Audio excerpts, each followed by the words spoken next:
Hello, welcome back to the Living Process. My name is Greg Madison, and my guest this time is Russell Delman. Russell is very well known within the focusing community, the Feldenkrais community, and beyond. Russell brings together his training in Feldenkrais and his training in Zen practice, and also an awareness that we would be very used to in focusing practice. And Russell actually met Gendlin many years ago, and they had a very warm personal relationship and also a practice together. So, in the episode today, Russell talks a little bit about his interactions with Jean, but about much more, and sort of about the importance of the physicality of the body and the importance of awareness, the importance of presence. And even near the end of the episode, we talk a little bit about how you bring this kind of a practice into a world that may require action or some kind of participation, and how to join in with what is needed in the world since we're a part of it without just becoming enraged or ineffective. So, I hope you really enjoy this episode. I really did. I enjoyed meeting Russell. It was the first time that we had ever met, and I hope someday that we'll be able to shake hands in person. Um, it was a very enjoyable episode, and I hope you also enjoy it. The Living Process with Russell Delman. Thank you.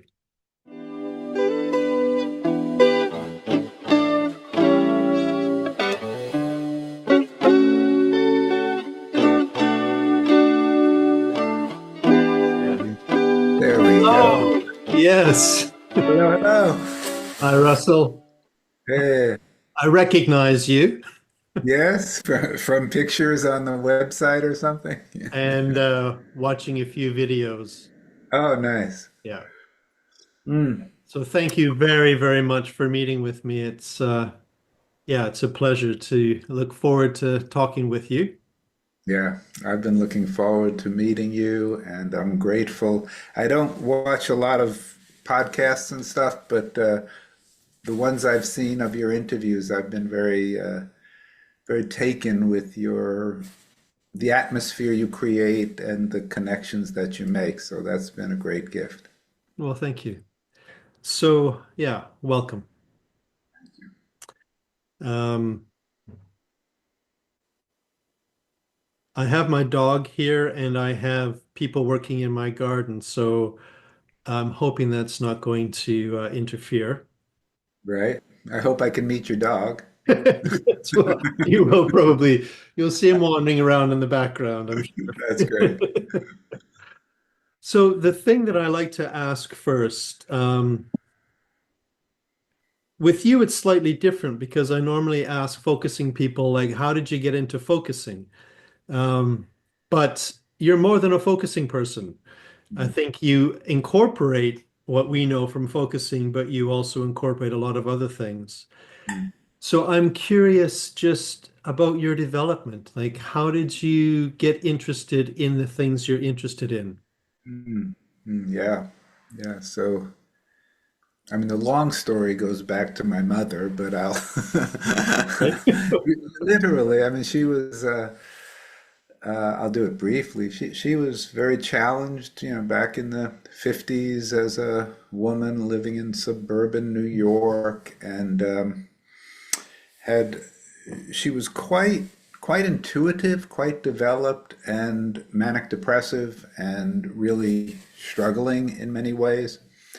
And we developed early on a unique relationship where I could listen to her in a way that was comforting to her, and in a way that my dad couldn't and my brother couldn't. And it was just karma or whatever. It was just, and then the really strange thing is she would tell me, "Oh, my calves are so tight," and I would rub her calves. And she would say, "Oh, you have the best hands. You're going to be an osteopath someday." And I would say, "No, Mom, I want to be a psychiatrist," because she was seeing psychiatrists all the time. Mhm. And so that kind of laid the groundwork for, unbeknownst to me until much later, to a serious interest in body, mind, in what happened in human experience. And of course, that was not conscious for many years. Mhm. But that's really the origin story. And then the second, oh, hi, dog. Hello. And the second origin story is really as a freshman in college at university, I knew I wanted to study psychology, and I had my first broken heart. I had a love relationship that it was the first time I felt really consciously wounded in my heart. Mhm. And what came of that were two rather remarkable coincident things. I was taking a psychology course in which the professor was interested in human potential. And we had an article by Shunryu Suzuki Roshi, who wrote Zen Mind, Beginner's Mind, that many people know. I read the article and bam, I said, I'm going to start meditating. And I just sat and started sitting. That's 50 something years ago. It just grabbed me. And I don't quite understand how or why. Mhm. And the thing that got really clear, so that was the first. And the second thing with this broken heart, and I'm sitting, was I got aware that I was lost in my head most of the time. That I could go to class, I could even ride my motorcycle, I could function as a normal person, but it was the first time I got aware of the internal dialogue that was almost incessant and full of judgments and full of what did I do wrong, or all the things somebody with a broken heart might go through. So the combination of starting to sit and be alone with my own process, my own world, Mhm. and recognizing that, oh my God, you know, when I eat, I might taste the first bite and not be there the rest of the time. Mhm. And I was not quite aware at the time that this was true of a lot of people, or maybe most, but it really stood out to me that what the Zen folks were talking about being present, and my living experience of being so, I would say 95% of the time absent, Mhm. just struck me. And that really is the second origin story, I would say, for my interest in, and then getting aware. I was a pretty physical guy, sports and stuff, getting aware that, and this is emphasized in Zen, that if I could feel my body, I had a doorway to the present moment. And so I'd be on my motorcycle. Okay, I'm here now. Can you feel your breath? So I started using the meditation instructions to bring it into everyday life. And I realized, oh, this is the key for me. Mhm. So that all came quite early. I I'm moved by the first part of the story, and I suspect for most of us in the kinds of practices that you and I are interested in, um, it goes a long way back.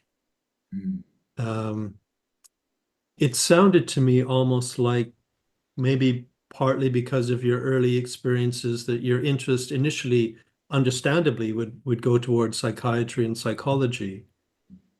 yeah. But then when you became interested in yourself, it sounded like it took a turn towards practice. Mm, Is yeah. that right? Yeah. I would say that is right. What there was a kind of desperation, Greg, I think, in this young guy when I look back at him at that time, um, to kind of make sense of living. Yeah. You know, it was like something opened. And, I have to also acknowledge that this was, 69, 70, 71, where psychedelics were starting in my world. Hmm. And not that I did a lot of them, but some that opened the doors of perception and the kind of self-inquiry that was like, oh my God, Hmm. I am really missing the boat here. Hmm. And that's daunting. Yeah. And so practice became essential for sanity, we could say. I mean, I don't think I was going insane, but colloquially.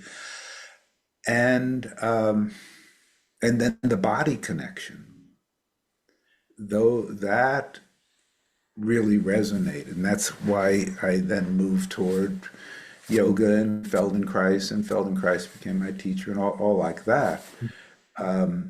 It's because it all fit together with Zen, embodiment, being present, being here. Hmm. It's really, as I talk to you about it, I haven't put it in these terms before, but it's coming now. I would call that an existential crisis Yeah. for that young. Yeah. Yeah. It sounds like it. And it's interesting how the body aspect of it became important for you because I think for a lot of people that strand doesn't become so prominent. And I'm curious, was it just the sports or what was it? Yeah, yeah, yeah. So let me take that fresh. Uh, I was very lucky. Um, Again, I mentioned this professor at university who was interested in human potential things, and from the meditation, I got quite close to him, and I went to this place called the Esalen Institute in California, where a lot of this stuff was really percolating in the 60s and 70s, and was drawn to Gestalt workshops, did two of them along with like Gestalt yoga and meditation. Gestalt, and so it was all right there. And again, I think it's luck, karma, and I don't know what that I was drawn Mhm. to these. And so with the Gestalt work, I was drawn to, there's an emphasis on present moment experience, so it's very congruent with the Zen and how it feels in your body. Not in the same way as focusing, but a kind of towards that direction. Yeah. And so there I was, 19 years old, doing these seminars. And really, I can say what I call the embodied life work that I do now was I can point right there and go, oh, I'm really doing something very similar to that, that, and that. Yeah. That's amazing. That's yeah. That's that it strikes me as an uncommon combination. Mm. And I'm curious, partly because I know so little about it, I'm curious how it led to the Feldenkrais work. Yeah. Yeah. Yeah. So I'll say a little bit about that. So Moshe Feldenkrais was a man born in what today is Ukraine, temporarily maybe, but is Ukraine, and he was an amazing human being. I mean, we say that a lot, but I'm not exaggerating. He left home at 14, witnessed pogroms of Russian soldiers killing Jews. He was Jewish. Two of his grandfathers were famous rabbis. He was not particularly Jewish, a religious Jewish. He was very Jewish identified. And he went on this trip with villagers to Palestine. And so that would be like 1918, and helped build Tel Aviv and was a very strong physical guy. From a British colonel, he learned some jujitsu and he was part of the Jewish boys defending the beach in Tel Aviv. His first two books were on unarmed combat because they weren't allowed to carry knives. And he developed, so he was doing all that, very physical. He was also really smart. He earned money as a tutor, went to the Sorbonne in Paris and an engineering school there, was in the Curie laboratory doing radioactive research. I mean, really high level stuff. And he started the Paris Judo School because he gave one of his books to the man who developed modern day judo, Professor Kano from Japan, who was doing a demonstration in Paris. He gets a guy to give him his book, and Kano says, this move for taking a knife away from somebody would never work. So he had Feldenkrais demonstrate it, and they added it to the judo curriculum, and they gave him private lessons in judo so that he could open the judo school in Paris while he's in this high level laboratory, and escapes with the radioactive research when the Nazis come into Paris, goes to UK and lives with scientists doing research on how to predict the invasion patterns of Japan, of the Germans. It goes on and on. So he had this incredible diversity of talent, from really smart, really physical, and creative thinker. And again, we could do this whole show about his history, but that, so he developed, out of injuries of his own, he developed a way of basically healing himself when he was told that the knee surgeries he would need could leave him limping. So he actually healed. I mean, he didn't have any ligaments left. That the collateral ligament was gone. But he managed to walk, managed to function, managed to live, and he did that through applying awareness to his own movement. And he developed a work called the Feldenkrais method that has two parts. One is called awareness through movement, which are thousands of mostly slow movement lessons, learning to re-educate the nervous system for motor patterns, and hands-on work called functional integration. You can work with everybody from very injured people, a lot of brain injured people, people with orthopedic injuries. We've trained a lot of physical therapists, all the way to musicians. Yehudi Menuhin studied with him, very talented athletes. So it's the full spectrum of people learning to function better. And he was just brilliant in creating this. And I was very lucky.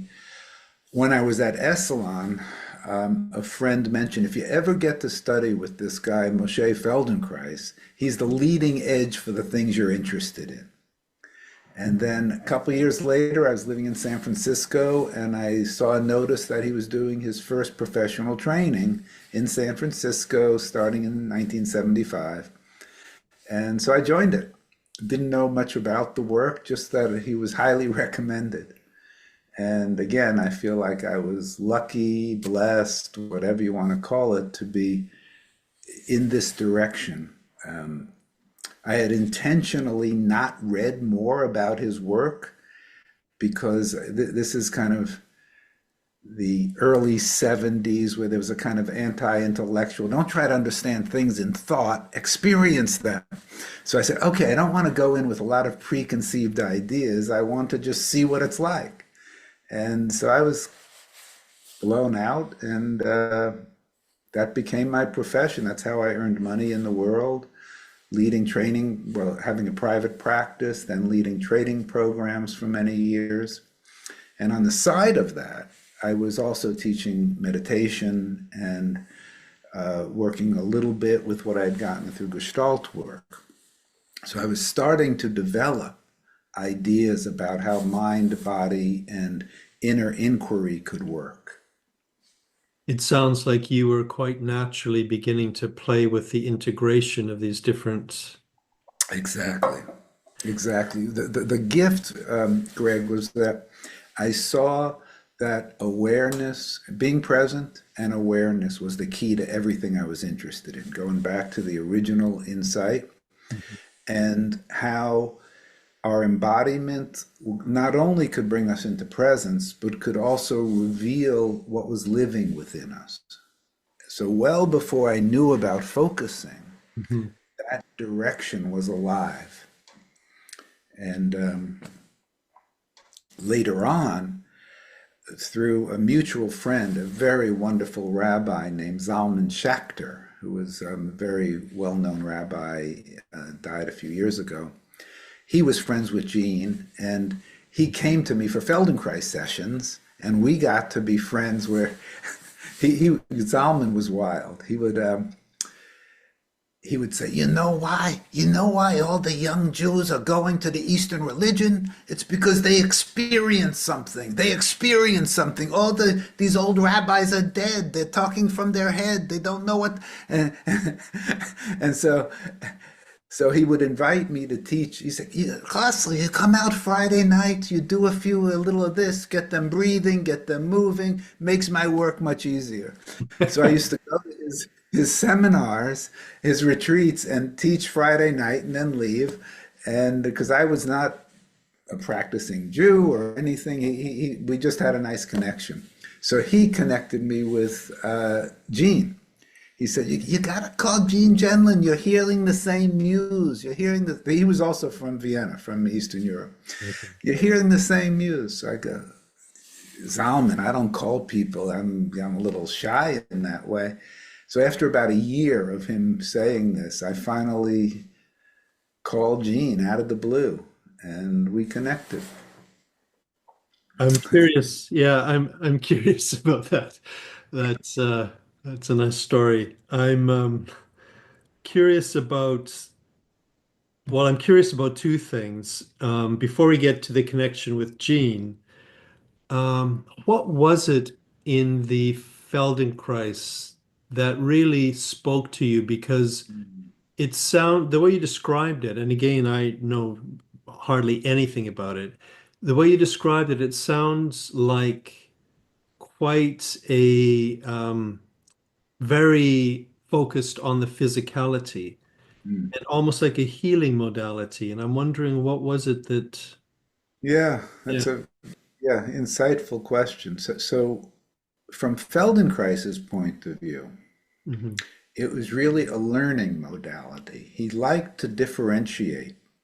It was healing, but he was saying, this is not therapy. This is not, healing is a byproduct of learning. Mhm. And the learning was that your nervous system was, before it was well known, he was talking about the plasticity of the nervous system for learning new patterns. He came up with that back in the 30s and 40s. And he was saying, we don't have to be stuck in our past learning.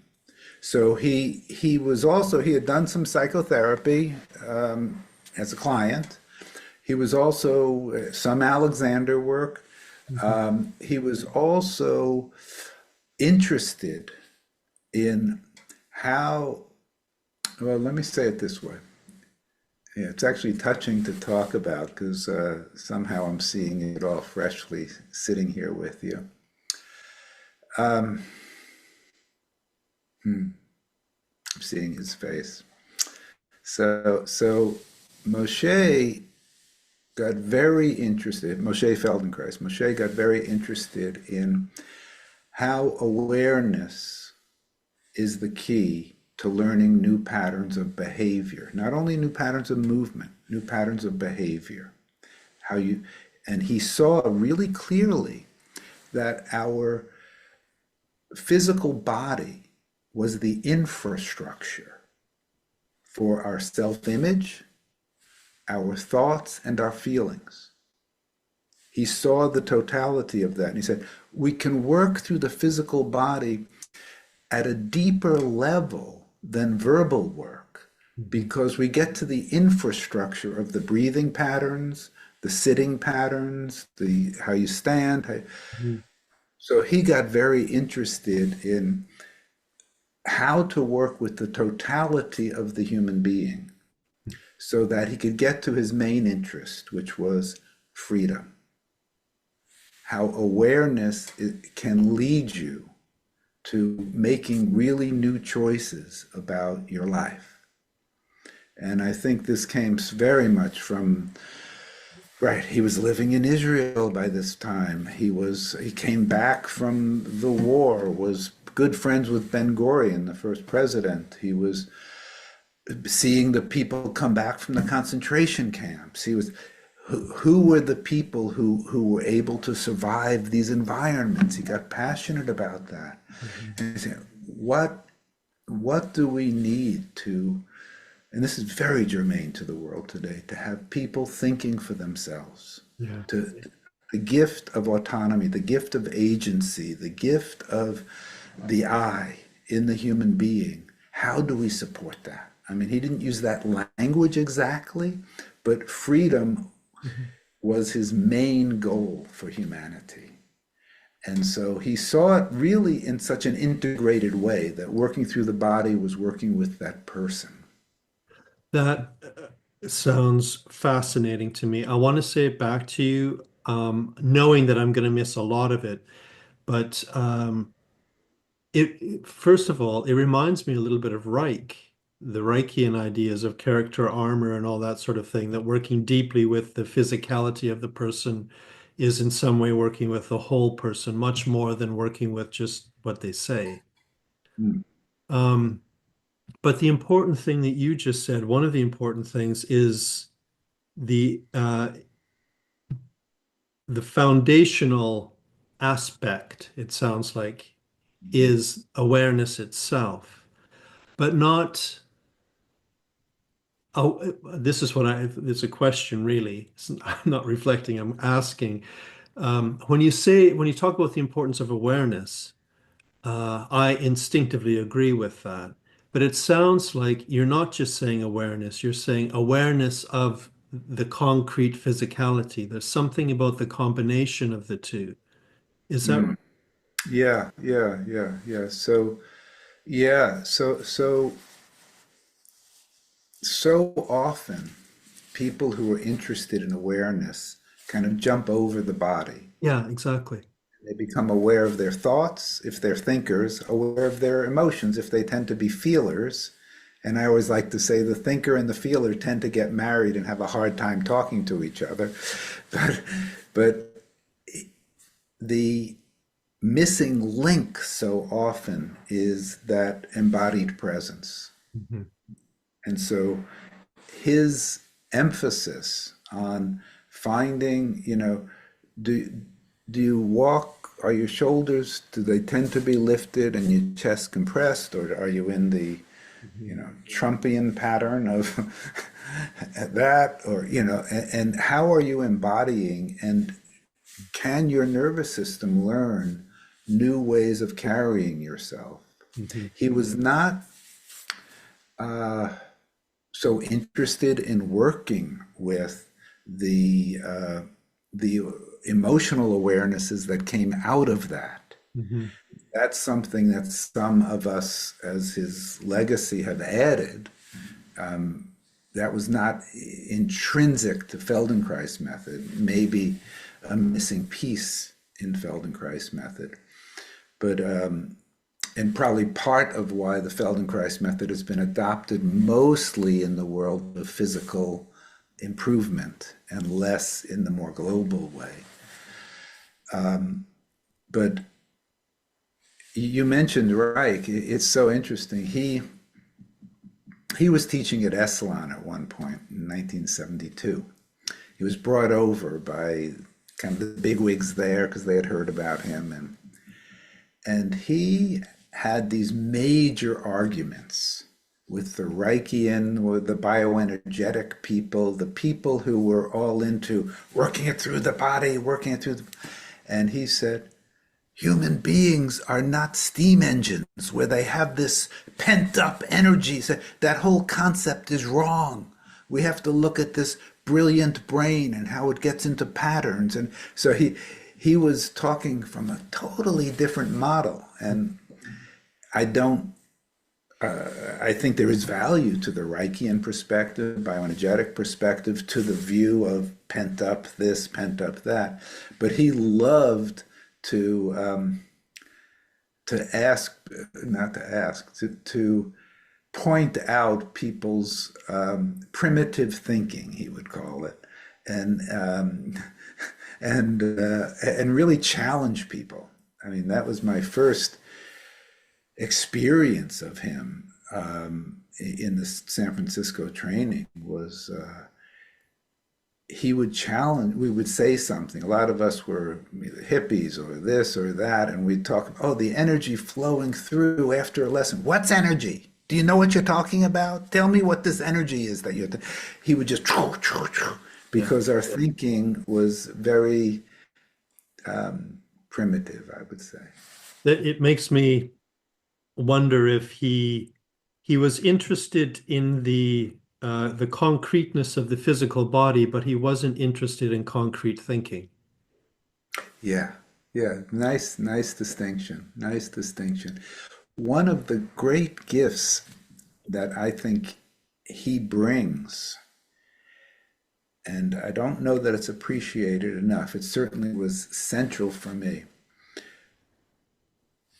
was to question your beliefs, was to be able to, that unless you can look at something from at least three and ideally at least 5 points of view, Mhm. your thought is not free.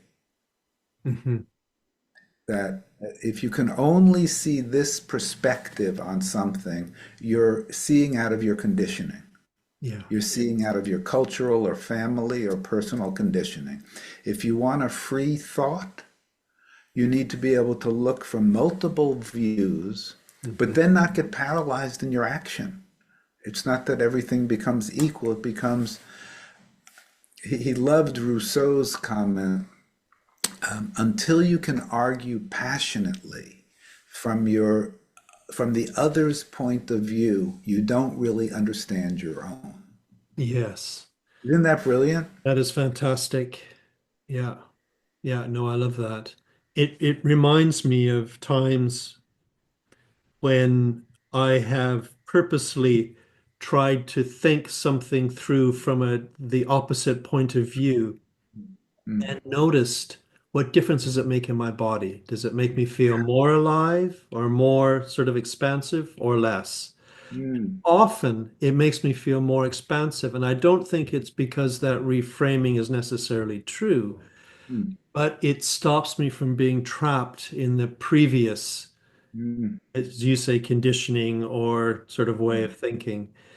The other thing that you were saying that I want to just jump back to for a second, if I've understood you, it makes me also remember times when I could be walking down the street and notice that I'm walking in a particular way and consciously change my walking and notice what a shift it makes in my whole kind of experience of myself. mm, And mm, I'm thinking as focusers, sometimes we can then become very interested in that change of experience, the kind of the almost the emotionality or the felt sense of it, and not appreciate just the opening. mm, mm. Comes. Brilliant, Yeah. brilliant. Yes, yes, Yeah. yes, yes.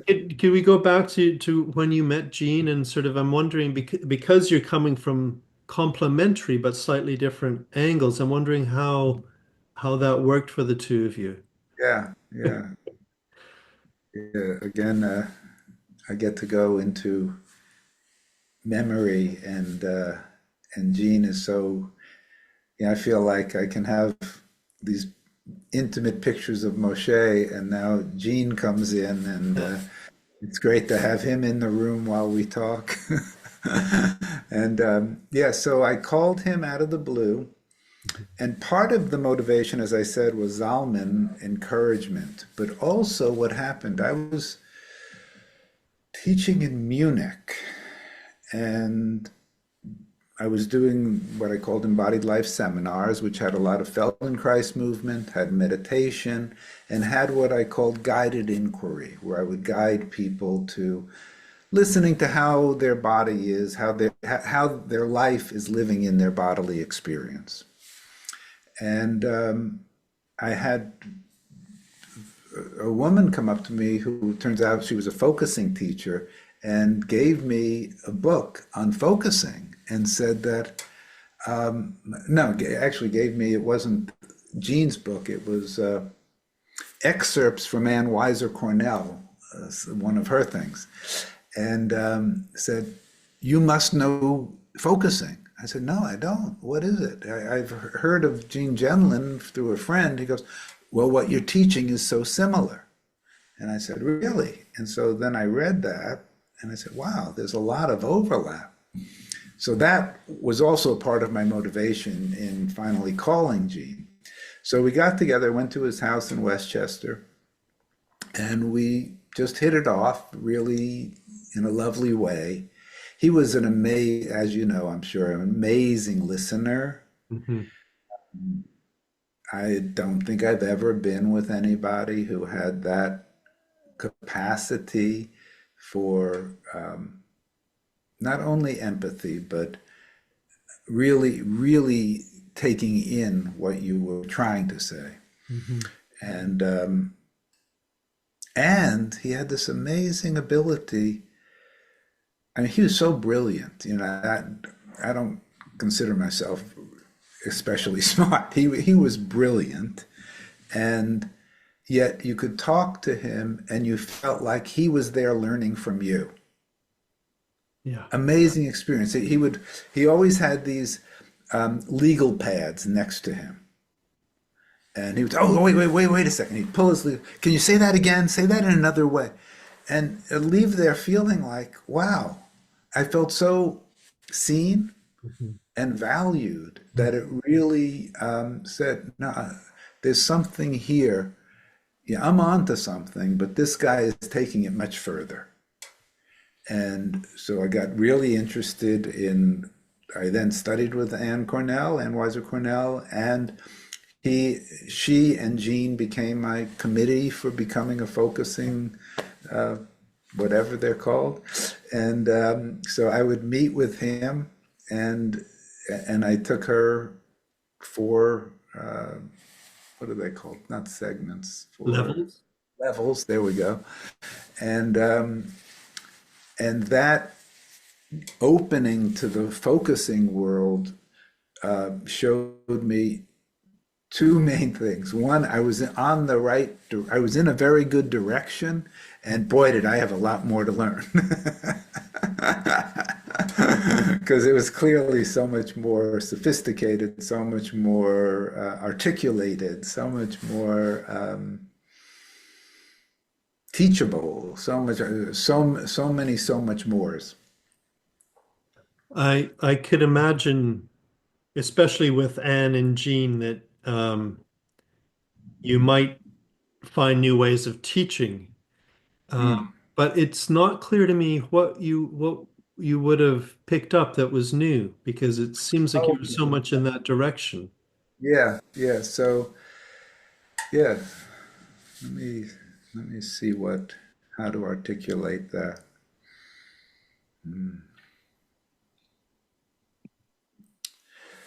Yeah, so the language of felt sensing, open new territory, the emphasis on feeling in your core, of the specificity that he could bring, the specificity of language, which became early on with a passion of mine, learning through him. Mhm. The I think it's David Bohm maybe who says something that's very important to me is language not only describes, it creates. Language not only describes experience, it creates experience. I'm adding that word to it. Yeah. When we get that, Mhm. it's a remarkable opening to say, finding the precise way it actually feels in there Mhm. is not only getting it right or something, it's furthering it. Yeah. It's helping it go forward in Mhm. life energy. That was new for me and so beautifully articulated by Jean that I felt like a whole world opened. That's interesting. Yeah, that so there was something about the creative aspect of carrying forward. Yeah, the creative aspect of carrying forward the radical emphasis on pausing, Hmm. which was a little bit there for me, but not nearly as emphasized. I really needed that support, that encouragement.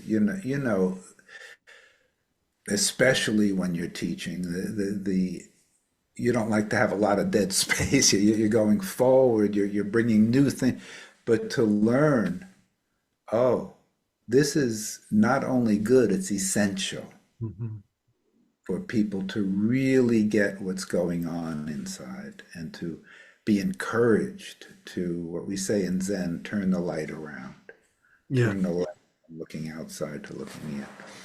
And yeah, so that deepened things so much for me. And I think for people studying with me, just like I felt permission to pause and wait and see and listen, it gave them much more permission, which is a revolutionary thing in most dialogue. Yes. Yeah, Yeah, I know for me when I'm teaching, I often point out when I'm pausing that it's not that I just don't know what to say next. mm. It's not like I've just dried up. Right, right. It's that there's so much to say that I have to pause and wait and see what should come next. Yeah, Um, beautiful. but let me ask you, um, there's so many things I want to ask you, but maybe this feels like a leap, but I'll take it anyway. Go Uh, ahead. I'm curious. Well, one thing that um, I'm not sure about that might be different in the focusing world and might be something about focusing that needs a little more thought, perhaps, is that in the focusing world, the setup is often a dyad. There's often a focuser and a listener. And I'm wondering if in your work, the way it's developing, if you set things up like that as well, or yeah, how you Yeah, practice. yeah. I still think that dyads are incredibly helpful for Hmm. most people. Hmm. I think I do, as most people do, I do teach a kind of self-focusing, and I do a lot of self-focusing myself. Hmm. And I really appreciate that what once one gets experience through dyad work, how much that can help the self-focusing. I'm very interested, Greg, in the power of taking a focusing attitude in everyday life, and that not to think of focusing as a 20 or 30-minute session. Yeah. Think of it as a way of living that also sometimes includes those longer sessions where you can get more depth and more information and more guidance. But for me, I don't want to overlook that attitudinal shift of listening and everyday life, just kind of checking in. And when you get some dyad experience, that really helps that to Hmm. become something real. I think you kind of get on that wavelength, so to speak. So I do like the dyad setup. I do also encourage a lot of self-listening. And one of the pieces we started to get to a little bit a while ago, I think, when we were talking about walking down the street in different ways.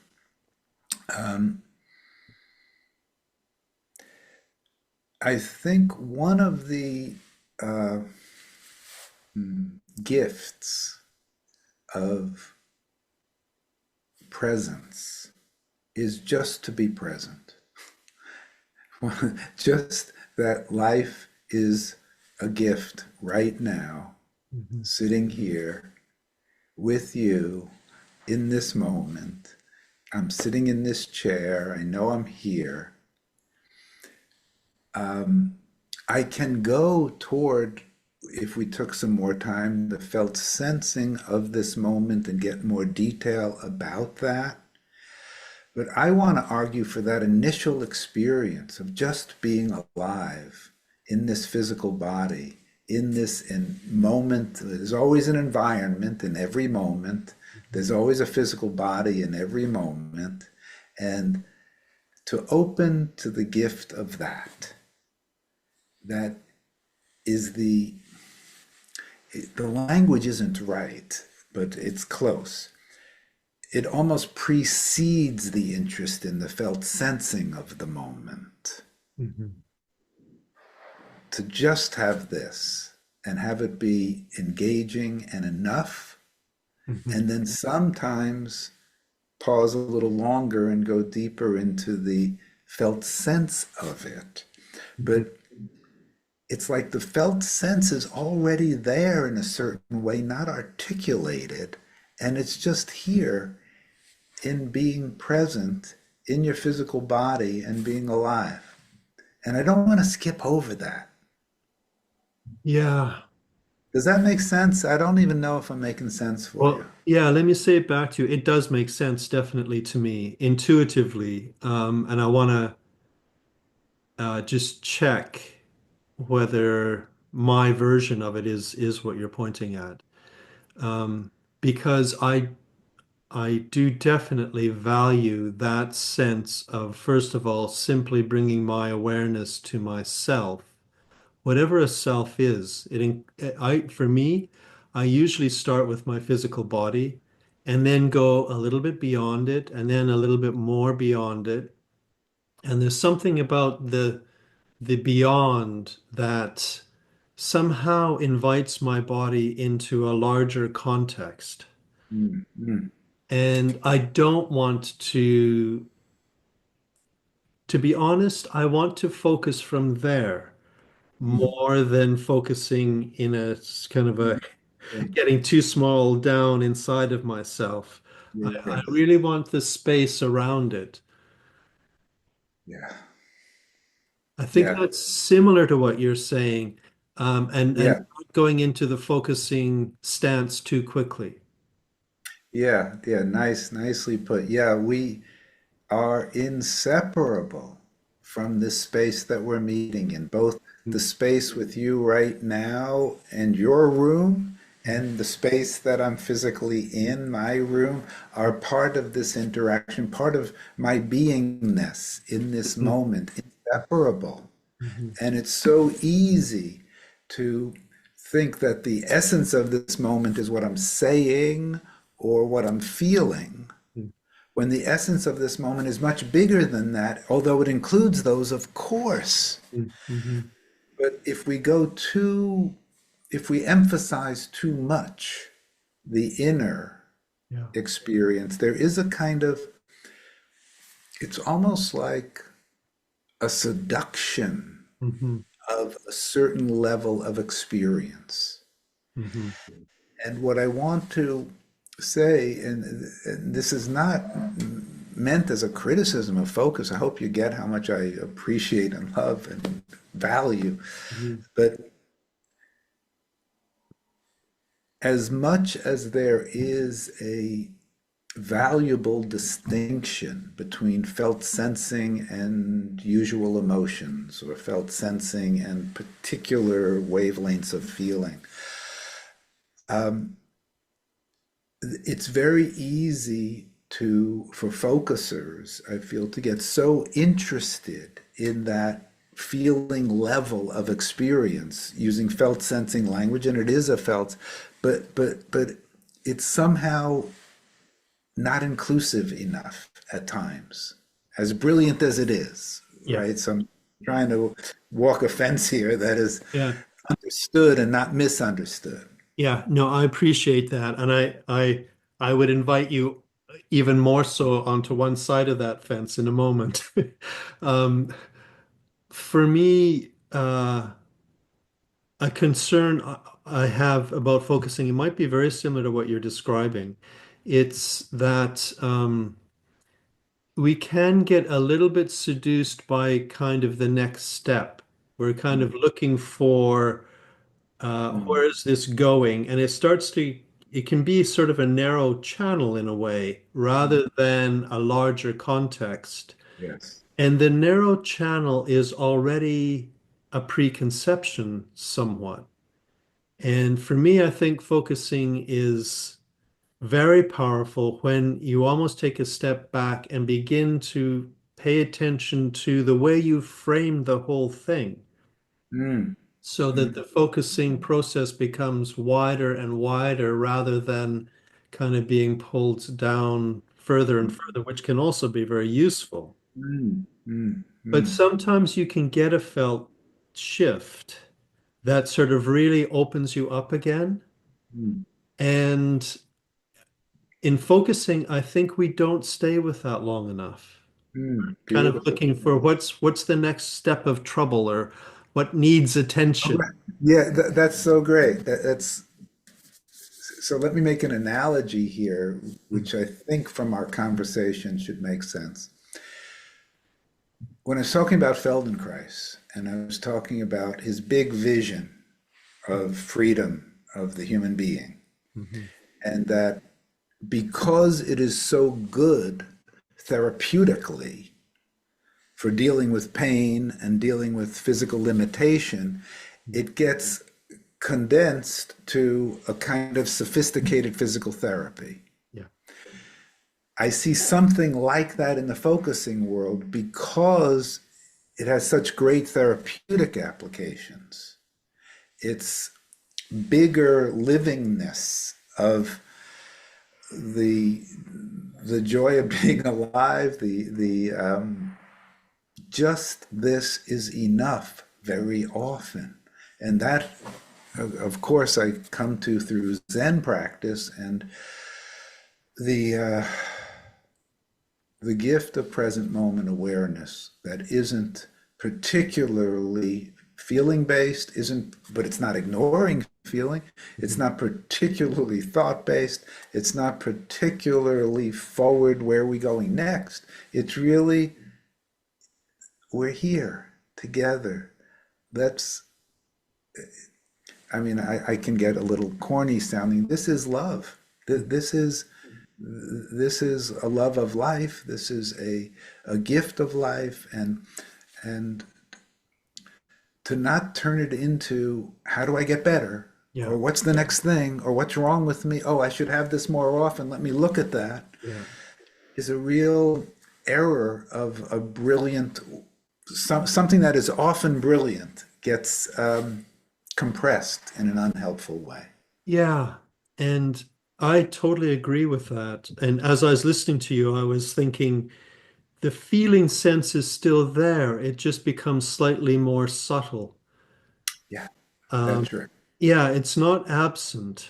It's not absent at all. It's Yeah. not it's implicit, Yeah. and it's it's there. Hmm. It's not needing to be articulated Hmm. all the time. It can be, but there's juice.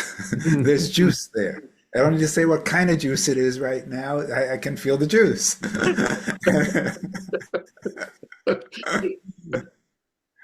The thing for me is in that sort of a state, if you can call it a state, what becomes interesting to me is rather than articulating the felt sense, how do you articulate that state?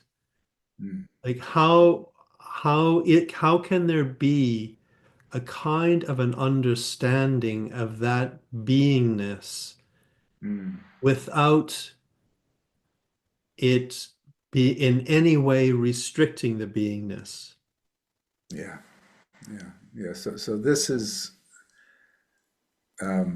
it's really the cutting edge in the world of Zen. Actually, is you start articulating, and the Zen master wants to wash your mouth out with soap or something, and and yet the value of articulating is sometimes missed in that world. Yeah. So they use this kind of inscrutable language very often, or confusing ways to try to not get you to fall into old mental patterns that then bring you into your history as opposed to your presence. So that's part of the function of strange speech, we could say. And Gene recognized that in his own way when he would differentiate public language from, what's alive in your experience that can be accurately from the point of view of in there, Hmm. right? Can be said. But what is it? So back to your question, what is it? So yeah, it's a beautiful edge to be on, and this kind of where my experience of Zen and my experience of focusing meet, and how they're different and aligned and work together and need some barrier between them. Like when I'm teaching in my training programs, how people who are adept with the focusing element want to bring that into their meditation. I say, whoa, wait a second. We need a kind of not a firm line, but we need it's kind of like a corpus callosum that connects and separates at the same time. And then the people who are more the Zen folks, and they are less comfortable at first getting into their felt sensing and all like that, how they need encouragement not to turn focusing into another kind of meditation. Oh yes, I'm feeling that. I know. They need to kind of loosen the grip of traditional zazen or something.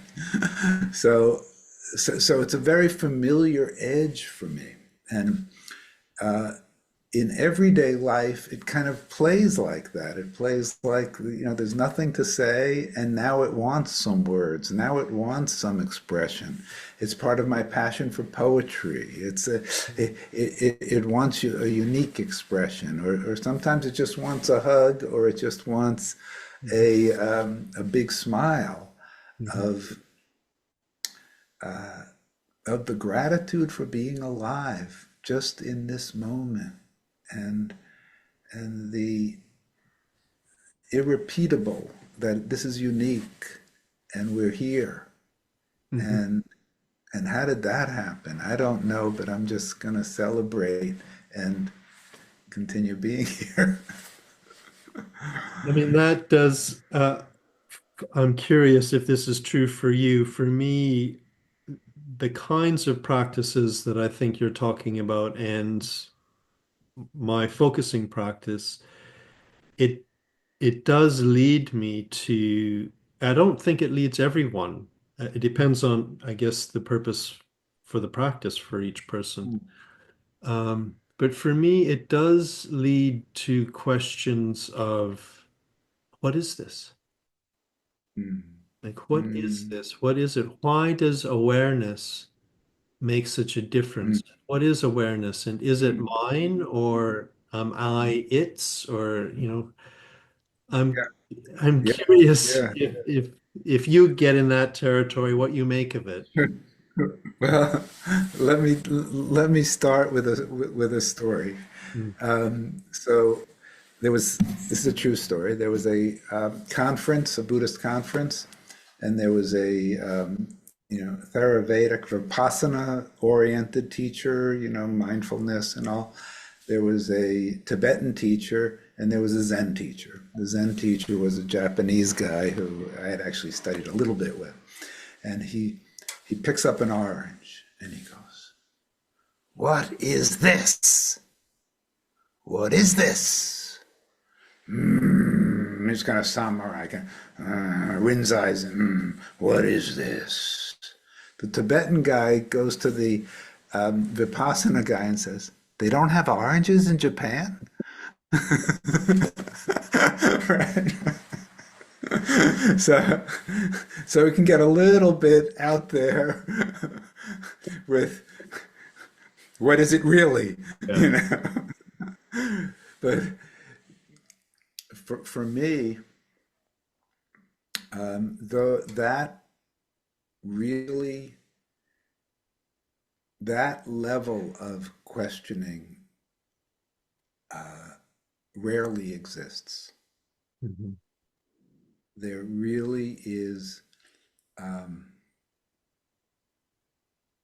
how do I want to say that? Hmm. There's just such gratitude for the moments of being alive, Mhm. whether it's myself. I live near the ocean here on Cape Cod, whether it's myself out there or in my yard or with my wife or daughter or you right now or what, that those moments are so rich. Um, yeah, I guess I get interested when there's interference in my capacity for presence. Mhm. And presence can include being really sad, can include, you know, I just had a call yesterday with the Embodied Life community looking at the elections in Germany and what's happening in America and saying, how do you live with a truly open and grateful heart and include the cries of the world? Mhm. How do we ordinary people grow enough space in our bodies, in our field, to not fall into the uh, the dark forces that want us to live in fear and alienation and separation, and yet not go blind to that. How to have our hearts break open and not closed, Mhm. and what that's like for ordinary people like us, that we can include our concerns and yet be unwilling to fall into living in fear. Mhm. And the difference between being enraged or being outraged. Mhm. And I got to say, in a focusing just a few days ago with a focusing partner, that distinction, which is very fresh for me, was really important because I know it's not healthy for people to live in anger Mhm. and live in rage, that doesn't help the world and doesn't help the person. Yeah. But when I got to this distinction about the healthiness of outrage, that is a sustainable, I think of Gandhi, and when Mhm. I was in India I was very interested in what he brought into the world, and I've gone back to looking at how he was able to maintain this powerful dedication to truth, and he was outraged but he was not enraged, Mhm. and that is such a difference. You know, people who get enraged get burnt out. People who Mhm. get outraged can stay the course. And I just learned from a German student yesterday that the German word for that has an uprightness to it, that there is the difference between an uprising Mhm. and a, well, you know, it has that energy in it. Yeah. And I'm not exactly sure why I'm going in that direction at this Well, moment. yeah, I'm It's glad I'm glad you are. I want to follow up on it. It's not it wasn't one of my kind of questions, but I'm glad you're taking us here. Um, immediately it makes me think of a distinction between um, rightness and righteousness. Mm, nice. That there can be a sense of what's right without the kind of self-righteous certainty that I'm right. Right. Uh, um, but I'm curious, how do you carry that forward in a way that honors what you've learned from the practices so you don't just fall into the same kinds of rage and, you know, fear and everything else, and yet you also don't end up in a kind of a pacifist sort of inaction, a quietude. Mm, How do you somehow bring the development from the practice into the world in a way mm, that you can have some kind of a presence that feels like your integrity as a member of the species is also enacted? yeah, yeah. It's really challenging, important question. Yeah. Um, mm. the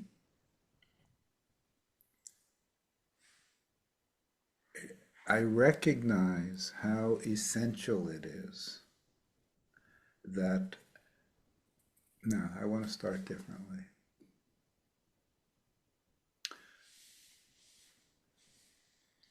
So I spoke before about how awareness can lead toward freedom. That was Feldenkrais's basic thing. I want to extend that in my understanding.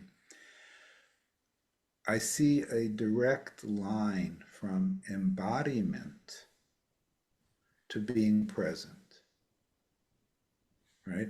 Like I spoke to my original sense of I'm here now. Mhm.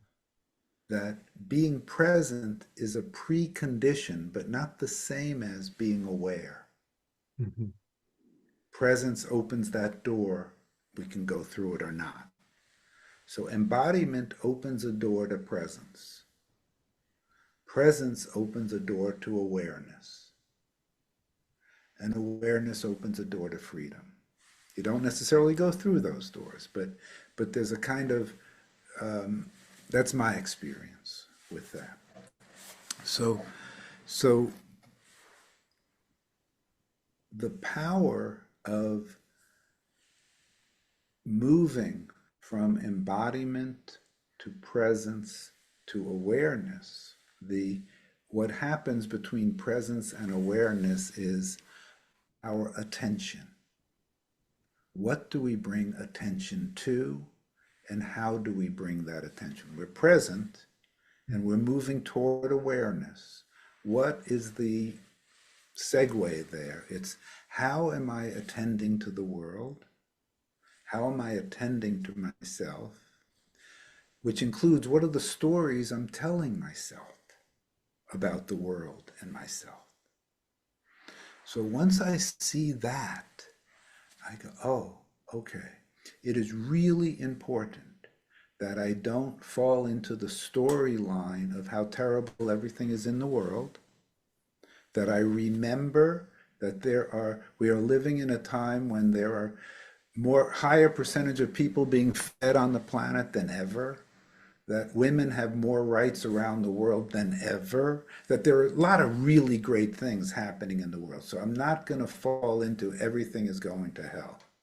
Mhm. And I'm not going to keep telling that story to my friends Mhm. because we share a field of consciousness that we are all contributing to. So seeing that, I go, okay, I really want to own my attention, which means I have so much to be grateful for right now in this moment. And I'm not going to give that up because I'm really worried about Trump and Musk and the ADF and all the things in the world. Okay, so then how to do that? Well, one part is really underlining my agency, my power to use my attention, which is the greatest gift of human beings, that we co-create our perceived world. And my attention is part of that. Okay, I'm not going to give up my joy because I also have sorrow. Mhm. I'm not going to give up my gratitude for this moment because I'm also worried about this. That I need to get bigger Mhm. spatially in my body, in my perception, so that I can live in the paradoxes. Mhm. And once I get that, and paradox was central to Feldenkrais and central to Zen, central to understanding how opposites can be true. How, I mean, if you want to drive people crazy, you can tell them Hitler is the founding father of Israel. Oh my God, you want to drive people crazy? Say something like that. And but if you look at it historically, there's something in that. So so how do we honor the gift of being alive and hear the cries of the world and feel for for the you know I'm in a privileged enough position that I'm not directly being hurt by what Trump is doing yet, Mhm. and I feel for people who I see and know who are really threatened in their life Mhm. right now. And then I feel for, without taking political positions, there are people suffering in Ukraine and there are people suffering right now in Somalia who are being hurt because of changes in where money's going from the US. And and so how to feel for that and yet maintain the choice to also, not in place of, but also have the gratitude and joy and love that's implicit when we are awake in the ways that we get to be awake. And it's a practice. It's literally a practice. But this was very much part of my community call yesterday.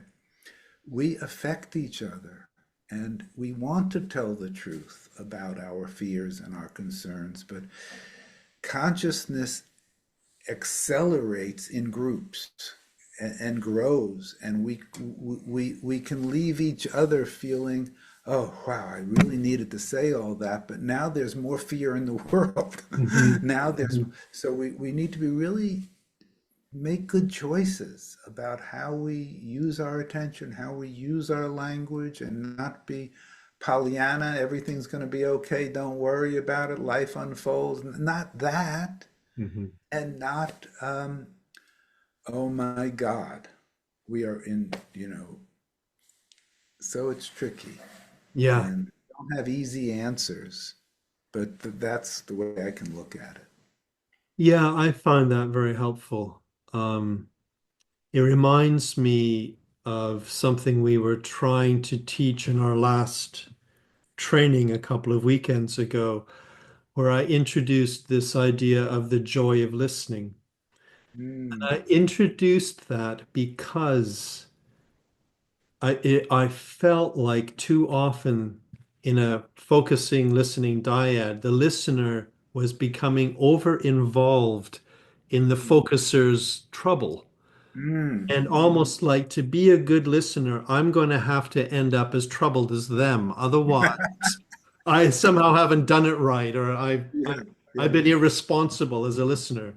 right. And so That's I wanted to introduce that seems like a paradox a little bit, that as a listener, you can really tune in and take in where the mm, focuser is at and be a participant in their process without feeling the same, without losing your own joy. mm, You mm. don't, feeling as bad as the other person isn't a step forward for anyone. Yeah, yeah, great. That's so good. That's so good. I resonate very much with that, Greg. There's a way in which we need to see I want to call the demographic of people attracted to something like focusing, who tend to be feeling people, Mhm. tend to be people who are empathetic to others and they're growing more empathy with others, and how easy that is to confuse with, Yeah, exactly. and no one is helped by that, but it is a tendency, especially of people in our demographic. Hmm. And this is true of healers. This is true. It's a trap. Yeah. It's a trap. There's a beautiful image in the Buddhist world. Maybe you've heard of Avalokiteshvara, or Kuan Yin is a Chinese name. Yeah. So she's viewed as the bodhisattva of compassion. That means an awakened being of compassion. And the image is so beautiful. She was born from a tear, and she has 10,000 ears to hear the cries of suffering, 10,000 eyes, 10,000 arms. But she sits in equanimity. And equanimity is not Hmm. turned off in any way. Hmm. She is hearing, rest, opening, Hmm. but not falling into, because Yeah. she knows that falling into wrecks everything for everybody. Yeah. And so she's a very important image for me in my inner world of, I even have a statue of her in my office where she's kind of sitting in a very beautiful repose, but very open Hmm. position. And I get inspiration from that image. She who hears the suffering of the world. Yes. It makes me think that what we're pointing to is it isn't indifference, but it's maybe a little bit closer to indifference than sympathy. Mm, As yes. something of that, a step back into one's wider space. Yeah. Well, it's a great direction. We could say first principle of Zen is not knowing, Hmm. not knowing. And not knowing means to hold our own story lightly and the story of others lightly. Hmm. So when I look back, I was just writing about this recently. It's going in my newsletter today, actually. Um, we really don't know what leads to what. When I look back on my life, my biography,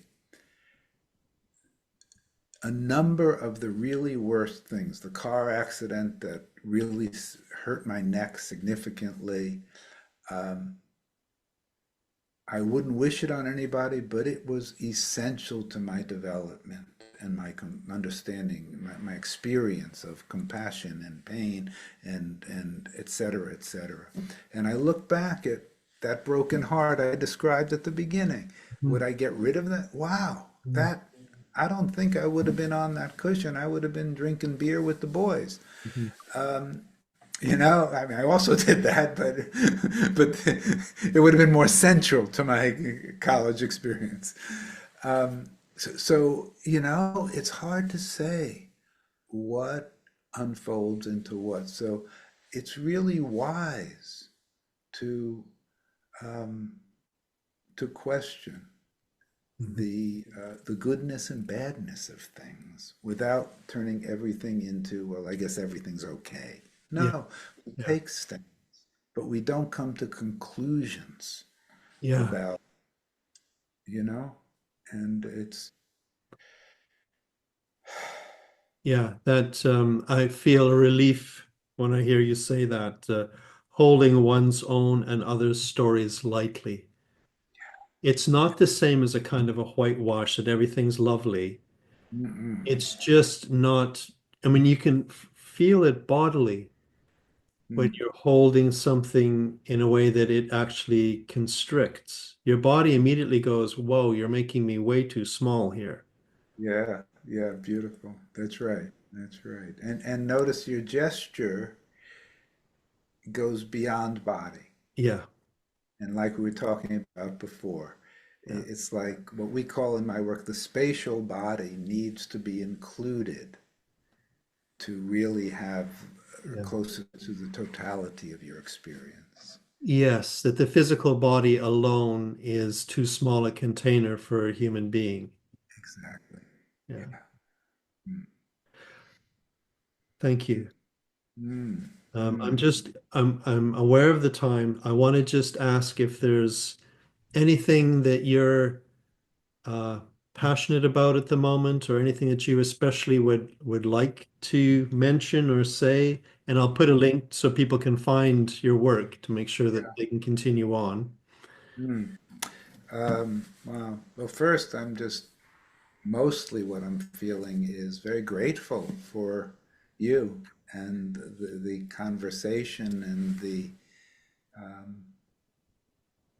it's very alive for me and engaging Yeah, me and I too. feel touched. I feel touched. So what I guess what's living mostly is that last part of just encouraging people to be aware that we live in a we are interbeing. We share a field together and our and it's if you only go back to Feldenkrais, if you only have two possibilities, you don't have a choice yet. It's very interesting. A reflex is on or off. It's this or that. It's at 3 and 4 and 5 that possibilities come. So we watch numbers of times in our dialogue. We saw, well, it's not that we're saying don't care about it. We're saying it's that the dichotomies are always way too limited. So the people who go, well, I can't open my heart when there's so much suffering in the world. I go, really? Is that true? Is that a requirement of your heart? And so, so, so one is to look at we are vaster, we are a multitude, we are vast, and we have that capacity without denying anything. Mhm. We can carry the light into the world. We really can. And that's part of giving back some of the gifts we've gotten from the great teachings we've gotten. Mm. Yeah. Yeah. No, I love that. Thank you. Mm. Great. Yeah. Yeah. I feel like I have a way forward. I love it. I love it. And it was delightful to talk to you, Greg. Thank you. I really, really appreciated it. Yeah. Very grateful. Okay, Yeah. so hope to meet you sometime. Yeah, that would be lovely. Yeah. Okay, Thanks take care. again. Bye for now. Yeah. Bye.